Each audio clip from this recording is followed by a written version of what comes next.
Here in the dead of summer, we are going to talk about HVAC units.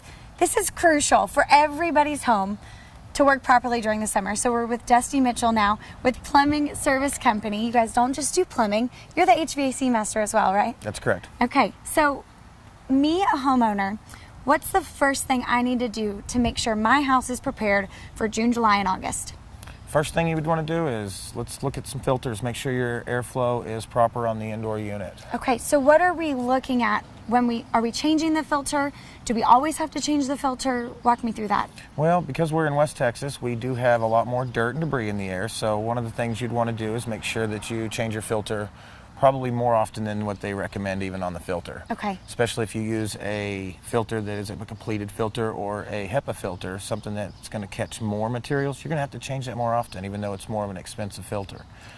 And rolling off of the spring months where we just had a lot of storms, a lot of severe weather, things like, it feels like things are really blowing around in the air. Is that summer change crucial? Absolutely.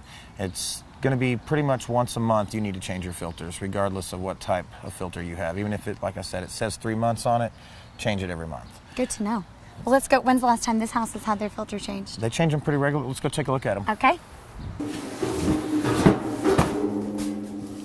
So we've got a problem here. As you can tell, there's a little bit of water standing in front of these filter bases. I can look up here and we can see that the water is dripping down from the edge of this unit. As we thought, and the reason we're here today is because we were having some sort of an issue. We're going to start with the filtration because a lot of people don't change their filters enough.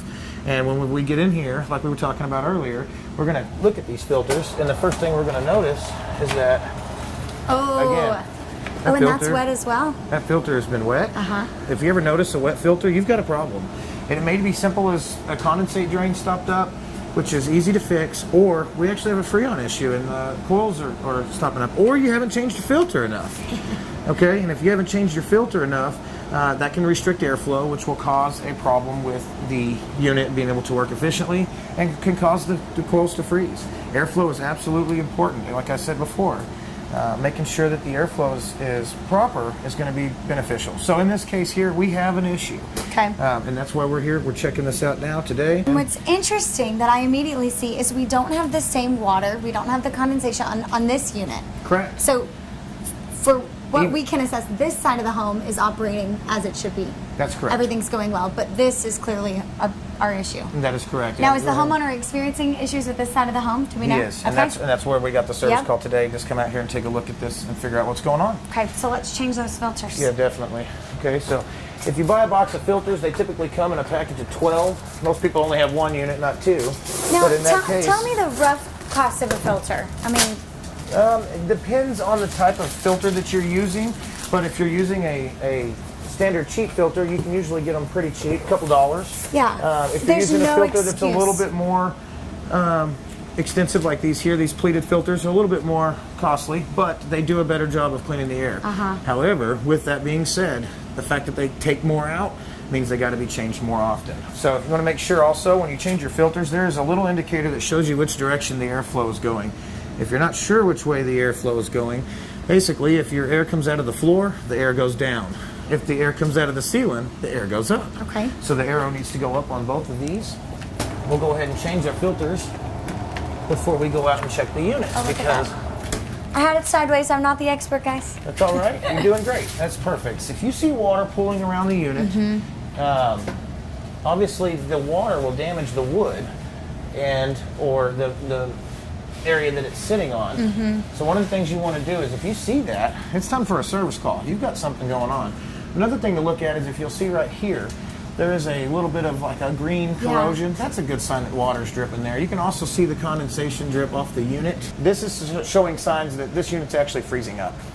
And when we're we having touch ice it, inside this. this is ice cold. I mean, when I touch that right there, and then on this side. And it's supposed to be nice and cool, Not but nearly not as cool. ice cold. It shouldn't feel like an ice cube. Next step is going to be, since So we know our filters were a little dirty, but we're also going to go ahead and go out and check Freon. Freon. That's correct. And we're going to go out there and make sure that the unit outdoor is operating like it should.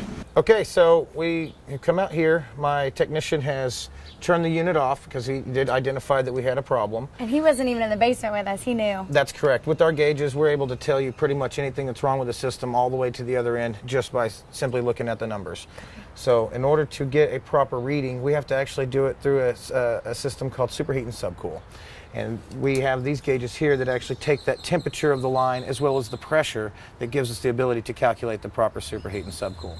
So he's back here moving a lot of little knobs. What exactly is he doing? He is actually, right now, he is checking the pressures, and with the knobs, he's actually not turning them just yet. He's just hooking up to the system, and that's allowing us to see the pressures of this system. The current unit's not currently running because we have that issue with the ice, and we're waiting for that to defrost a little bit before we actually check the pressure. So about how long of a process will that be? A couple hours? Sometimes it can take, it depends on how long you let it go with a problem. Yeah. Some people have let it go long enough that it turns into a little ice rink in there, and it may take a couple hours to defrost So you guys it properly. might be coming back to this house. We're actually not going to come back to this house. It wasn't that bad for us. We cut it, and it's early in the morning, so it hasn't had a time to turn into an ice ball just yet. Perfect. There is a little bit of ice, as we've seen earlier, but this particular system, he's going to let it stay off. We have the fan inside is running, so it's going to help defrost that and get it to where we can fix it a little bit faster. We're going to go ahead and look at our pressures, and we will be able to fine-tune the system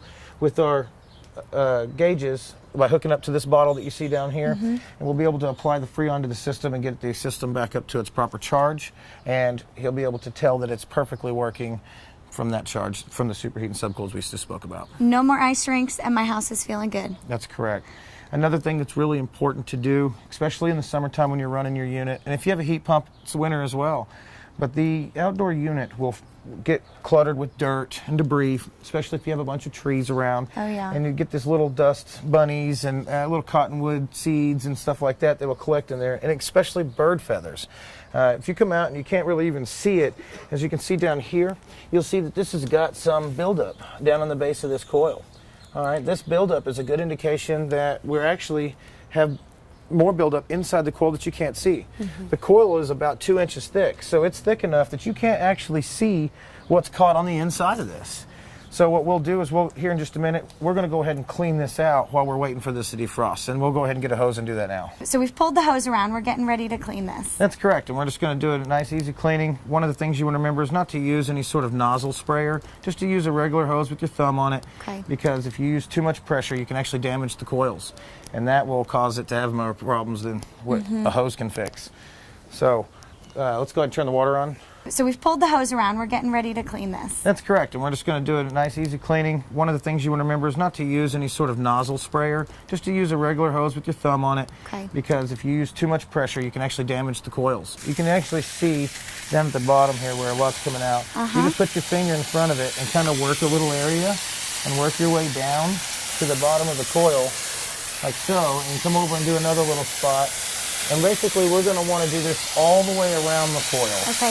And that's going to rinse out the dirt and the debris. And as you can actually see it rinsing out of the bottom down there. And if you'll do this a couple times a year, this will actually help your efficiencies to the point And of really saving money. focusing on that bottom area where we knew there was You can buildup. actually see it. Looks like mud coming out of the yeah. bottom of this. It sure will help with your bills as well. Make sure that you get it until you see clean water coming out. In some cases, it may take a minute, especially if you've never done it. Then that way, in the extreme cases, we may want to actually come back and do a different type of cleaning, which we'll use a solution to do. And that needs to be done by a professional, and only solutions can be bought by us as well. So that's It's kinda maybe like if the it's Freon. so muddy. That's correct. If it's really bad, not necessarily even muddy. In some cases, dogs and will damage them. If you've got animals, If yeah. you've got animals, if you've got other types of trees, they will sometimes put things that are a lot harder to wash out than what water can do. And if that's the case, then give us a ring. We'll be able to do that for you as well.